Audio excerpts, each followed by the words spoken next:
Welcome to Em.Powercoaching. Em.Powercoaching combines mental and physical fitness to help you connect the dots to unveil a more confident, energized and empowered version of you. So if you're ready, let's get into today's episode. So welcome back to Empowering You with Emma. So on today's show, we are going to be talking about calories, and this is show 1 of the Food Matters series. So all about food, nutrition, and what a great way to start off the series with understanding calories and how you can utilize calories. No, that is right. Calories. Don't know why that sounded so weird, but how you can utilize calories in the best way to ensure that you have optimal health. So, let's just start off first of all. What is a calorie? Well, a calorie is a unit of energy. Now, when we're referring to food and food labels, we see kilocalories. Now, you will see these labeled as KCAL, kilocalories. There's actually 1,000 calories in a kilocalorie. But a very popular term is just to use calories. You don't often hear people say, oh, that has 350 kilocalories in there. We tend to just use it and refer to it as a calorie. And so for that reason, when I'm referring to your food intake and the labels on foods in this show, I will probably use the term calorie because that's how most people will be able to relate. So like electricity is to a bulb or how petrol is to a car, our bodies need calories to function. Calorie is energy. Our bodies need energy to be able to function. Everything that we do relies on the energy that comes in the form of calories. Too many calories and our bodies will suffer. Too little calories and our bodies may suffer. So it's really all about getting the balance right and understanding the role that calories can play and how they impact your health. So now we understand that calories are a form of energy for our bodies, for us to be alive, for us to function. So now it's important to understand the difference between, let's say, 150 calories of chocolate in comparison to 150 calories from, let's say, broccoli, just as an example. So here, what we're doing is we're looking at the nutrients that a food typically provides. 150 calories from broccoli is high quality because it holds many nutrients and minerals and vitamins that our bodies require for optimal functioning. However, 150 calories of chocolate will provide energy, yes, but it will be low quality as it lacks in nutrients and serves very little purpose other than to satisfy our temptation and our desires, let's say. So with the chocolate and the foods that provide very little nutrients, these foods are known as empty calories, quote unquote, or also discretionary calories, quote unquote. And that's because these are the calories that are left behind after a body has taken the nutrients from the food. So when it's taken the nutrients that can actually be used from that food, the calories that are then left behind, there's nothing that the body can do with these. And these are called empty calories or discretionary calories. And foods such as chocolate, for example, they have very little nutrients, and so the body can't really do much with the calories that chocolate bar provides, and so therefore, for that reason, things like chocolate may be classed as a type of empty calorie. So if you've heard that term before, hopefully now you understand the reason behind why these kind of foods are referred to as empty calories, quote unquote. The quality of calories is important to keep your energy levels well maintained and to ensure that the body is at optimal performance. If we think about using batteries, when you grab a pair of AA's from Poundland, let's just say, you'll tend to find that they might last maybe a week or so, if that. grab a pair of high quality AA batteries from your local electric store, and chances are they're going to last a few months or maybe even more. So it's a similar kind of thing where the quality and the calorie has a huge role to play in how much it can offer the body, how much energy it can provide for a prolonged period of time, and what we can actually do with the calories from that food. Now, I could dive into more detail about calories and kilocalories and, how they really function in the body and the definitions, but just to keep it simple, I'm going to leave it there with understanding what a calorie actually is. So now that we understand the difference between good quality and bad quality calories, and the role that they have to play on the body and why we actually have them, how do we then implement this into our daily nutrition? And it kind of depends on what your goals are right now. Are you trying to lose some fat? Are you just trying to eat a more well-rounded, balanced diet? Are you trying to gain some muscle? All of that plays a role in the type of calories that you choose and the type of foods that you choose. Now, when it comes to fat loss and muscle gain, tracking your calories can be highly beneficial, especially if you want to really tweak down on it, or if you really want to get into the detail of your goals. It's not necessarily recommended for just everyday living when you're just trying to eat a well-balanced diet, because it can, to some degree, have some negative impacts on a person. For example, you can get too addicted to it. It can be very time consuming, and it can also sometimes trigger off feelings of guilt when you haven't quite stuck to, let's say, your targets that you've got. So yes, calorie tracking is beneficial when it comes to your fitness goals, but it isn't essential. So that is first and foremost a key point to understand there.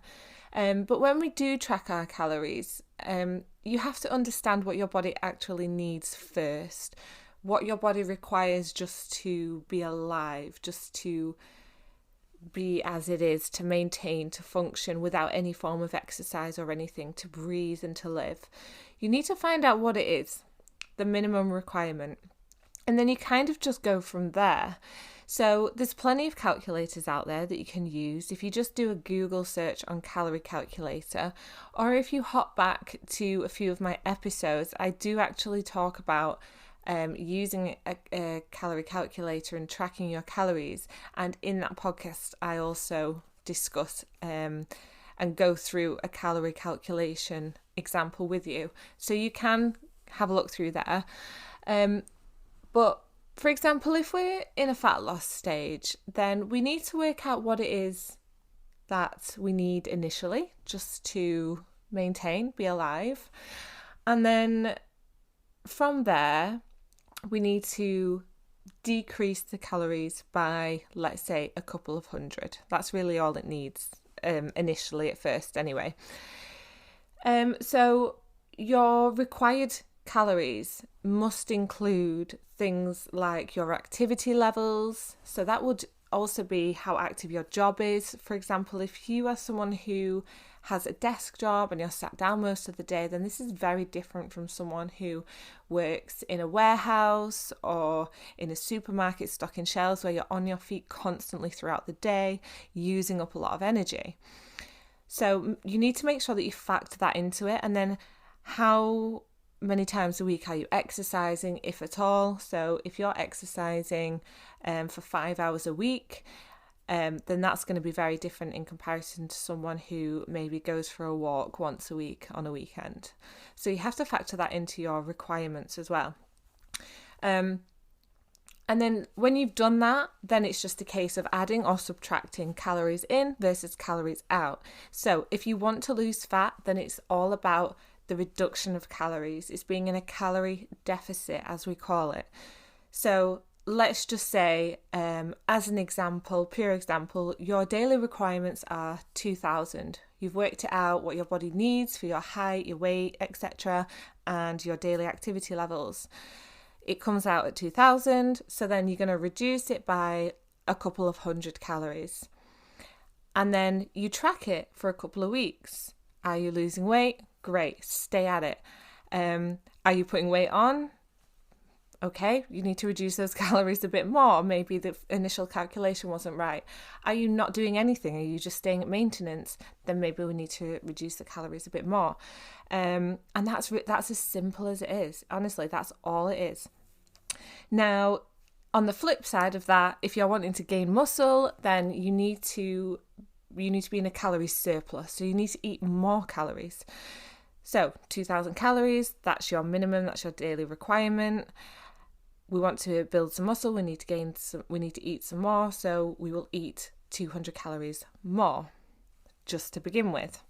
Obviously, you can go up. They say anywhere really between 100 to about 500 is a decent little window, but I like to recommend 200 just because it's not too big of a jump. So, for example, if someone's in a deficit,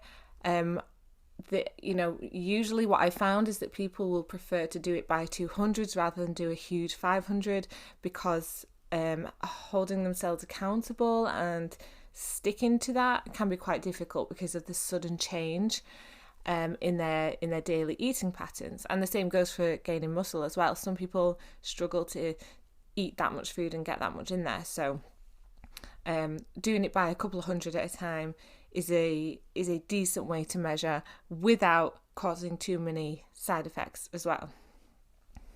Now, there's loads of tracking apps out there. Just as an example, a very popular one is called MyFitnessPal.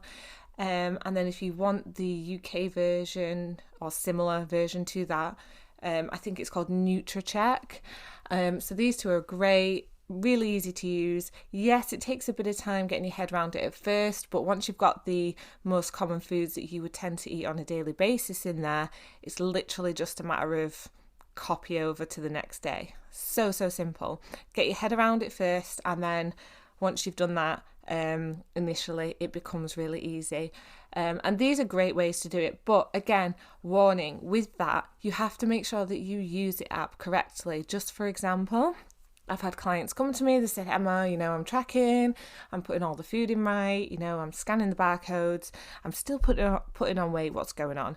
I've gone in, I've had a look at the diary, and they've just not really fully understood how to use the app, and that's all it is. So when you scan it, you have to make sure that you're scanning, that it's coming up with the right amounts. So often people will just scan the food and it'll say like 100 or 200 grams, when actually they've only had 20 grams. Okay, so you have to make sure that the numbers are right in there and that you are using it correctly. Otherwise, it could have a complete opposite effect to what it is you actually want it to do. The next important thing with calories is that if we're going to have a daily target, let's say, I really believe it's important to try and see it as a weekly value as well. Now, the reason why I do this is because there are just going to be some days where you will want to eat a little bit more, and some days where you may eat a little bit less. You're too busy, you're on your feet, you're running around a lot, you don't have time to eat, or there might be a day where you're feeling a bit emotional or just a bit more hungry that day and you want to eat a bit more. And if we get so fine-tuned into our daily targets, and then we go over or we go under, and then sometimes we kind of like get this guilt, or we're worried that we've gone off track and everything's falling down around us and it's a horrible spiral. If you look at it on a weekly basis as well, then it's kind of like you're banking up your calories, and it allows for other things as well, such as, takeaways or meals out with friends. So let's just stick with the 2,000 for now. Let's say you're at 2,000 calories a day. Rather than just seeing it as, okay, you've only got your 2,000 calories a day, if you times that 2,000 by 7, what you end up with is 14,000. So it's kind of like saying you've got 2,000 calories a day or 14,000 calories within the week. So if you've got a Friday night coming up, you know you want to have a takeaway, you've planned it, you're looking forward to it, you can't wait. It's very hard to know how many calories is actually in a takeaway because you've not made it yourself, and it's very hard to get that nutritional information. But if we kind of guess what it could be, then you could subtract a small amount from each day throughout the week and bank up, quote unquote, your calories so that you still hit your weekly target. So rather than doing and sticking to your daily targets day in and day out and then getting to Friday and over consuming by anything really up to 1 to 2 days is definitely achievable with a takeaway. If we see it as over the course of a week, then you can reduce throughout the days, throughout the week, and then bank up those calories for that extra meal that you want to be having, or the more energy dense foods that you're going to be having, the higher calorie foods. And then if we're looking at long-term goals, obviously tracking, like I say, is good for, understanding what it is that your body needs at that time, and whether you're in a deficit or not, because it's very hard to understand that if you're not tracking it. But if over long term we're just thinking about our health, then it's really important that we have a good, well balanced diet. And I mean that's said for everything. Even when you're losing fat or gaining muscle, you always will benefit from having a well-rounded balanced diet. So lots of fruit, lots of veggies, carbs, fats and proteins.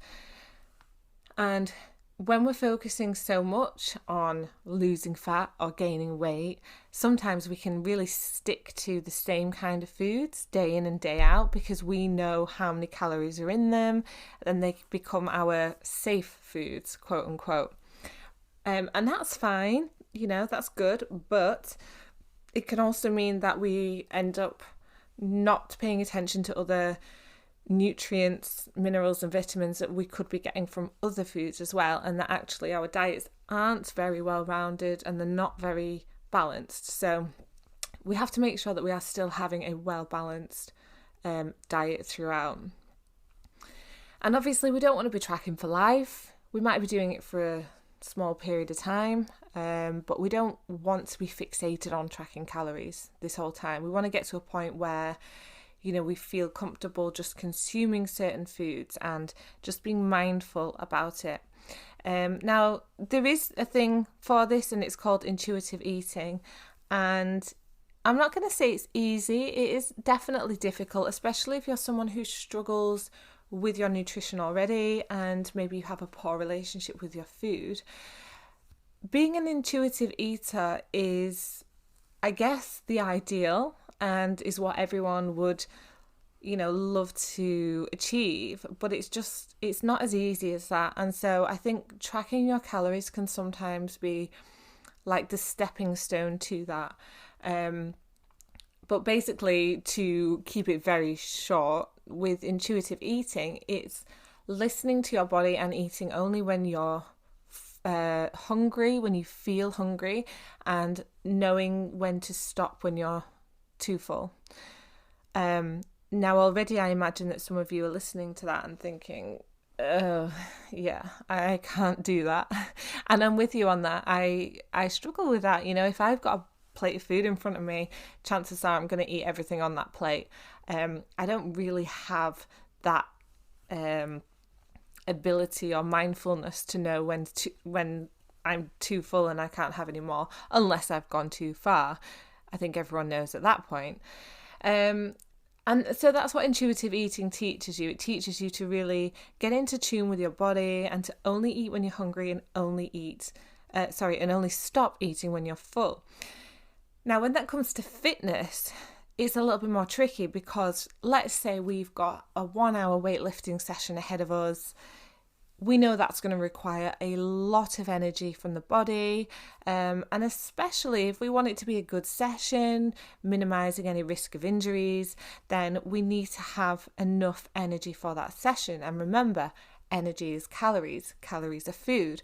So if we were to be really mindful about our eating and only eat when we're hungry, well, what if I don't feel hungry before that session? You know, what if I'm actually feeling full and so I'm not going to eat any food before that session, I'm going to go into that session? It might be okay, or it might just be that actually you did need some more calories, but you weren't aware of it. So there's pros and cons to intuitive eating, and I think it serves its place definitely in everyday life. I think it's definitely a good tool to use. But when it comes to fitness, it can become a little bit more challenging. And so you have to weigh up the pros and cons as to whether you would rather go down the tracking route or whether you would go down being an intuitive eater, and think about it like that. So hopefully you've grasped an idea on what calories actually are. I mean, I wanted to do this podcast initially because calorie, I believe, holds quite a negative relationship to it. I feel like when people talk about calories, they, especially in the health industry, they're kind of seen as evil, like it's an evil thing. Calorie is a bad thing. We don't want too many calories. We look at a piece of food and the label says 500-600 calories on it and we go, oh my gosh, that's like a quarter of my daily intake. And they hold, they in general kind of, I believe, hold quite a negative relationship. And I want to break that down because that's not what they are. They are essential. They're our body's batteries. We need them. If you want to keep alive, if you want to keep moving, if you want to be able to just walk down the street, you need calories. They're just the body's energy, and that's all they are. Understanding the different types and the purpose that the different types play is also key in making sure that we have optimal health as well. So like I said at the start, when we're talking about foods that are high in nutrients, and then the foods that are low in nutrients, that are also classed as empty calories, quote unquote, that's where all these things kind of come into play. And it's not tricky, it's not overcomplicated, and hopefully I've kind of broken it down a little bit here without going too much into it. I like to keep these podcasts short as possible, 30 minutes around about, so without sitting down with you for like a good couple of hours and really diving into, the science behind it, I'm hoping that I've been able to educate you a little bit more on the calories and kind of open your eyes up to seeing how they serve a purpose for your body. Calories aren't just a determination of whether a piece of food is good or bad, okay? Calories are your energy. They are your body's batteries. And you need to make sure that you're choosing the right batteries of the highest quality to make sure that your body moves, works, functions at its absolute best. Now, if you do have any questions about today's show, then hop over to my Instagram page, Em.Powercoaching UK, and I will be more than happy to have a chat with you over there about this. I've also got a Facebook page, the same name, Em.Powercoaching UK. So come and give that page a like, come and join in the fun over there. And right now I've got a women's only support health group as well, and that's called Empowered Together by Em.Powercoaching. That's a private group on Facebook. It is for women only, sorry guys. And it's a group all about women's health, so you wouldn't get much from it, guys, anyway. So yeah, it's a collection of advice, tips, workshops, the odd live classes, guest interviews, Q&A sessions, virtual meet and greets, and just a bunch of really lovely women supporting other women on their health journeys. when we do things together or as a team or as a collective, it can be so much more powerful. The outcome can be so much better. And so that's kind of what this is all about. You might be on your own health journey right now and you might be absolutely smashing it. Or there could be a couple of times where you start to stagnate, you drop off with motivation, or you just don't really know what direction to go in. That's what this group is great for. It's there to help support you, to ask other ladies their experience on their journeys and just support one another. So that group is Empowered Together by Em.Powercoaching on Facebook. And again, yeah, if you want to get in touch with me, it's just Em.Powercoaching UK. Let's have a chat. So yeah, thank you for listening to today's show. As always, if you can share this podcast with the people that you know, the people in your lives, I would highly appreciate it. For all you Apple listeners out there as well, I heavily rely on you to leave the reviews, because at the minute the only place that you can leave reviews, as far as I'm aware, is on Apple Podcasts. So it's kind of down to you guys to leave the reviews for me. But no, I do appreciate it. Obviously, every time that you share this podcast with a friend or a family member or just anyone on your social pages, what happens then is that it reaches more people, and the more people who see or hear or listen to this podcast, the more people who can learn, the more who we can educate. So that's why it's really important to try and share it. It's just sharing the knowledge, and you know, that's what I'm all about. That's what I'm trying to do here. This podcast is done it's done as a hobby. Yeah, I do enjoy doing it, but it's just another way for me to reach out to more people and to try and pass on my knowledge and educate people, so that, you know, we're not all left in the dark when it comes to the big scary world of health and fitness. It's a very simple world. It's so simple, and you know, there are certain companies and media that like to overcomplicate things just to get something out of it, to make a bit of money, and that's fine, but it doesn't need to be that way. It is very simple, and I'm hoping that by keeping these podcasts simple, with little bites of information and education, that I can help you guys to overcome that and to get some clearer understanding as well. If you have any ideas or requests for upcoming podcasts as well, you know, I'm constantly scheduling in my podcasts and what I'm going to be doing, who I'm going to be talking to, guest interviews, things like that.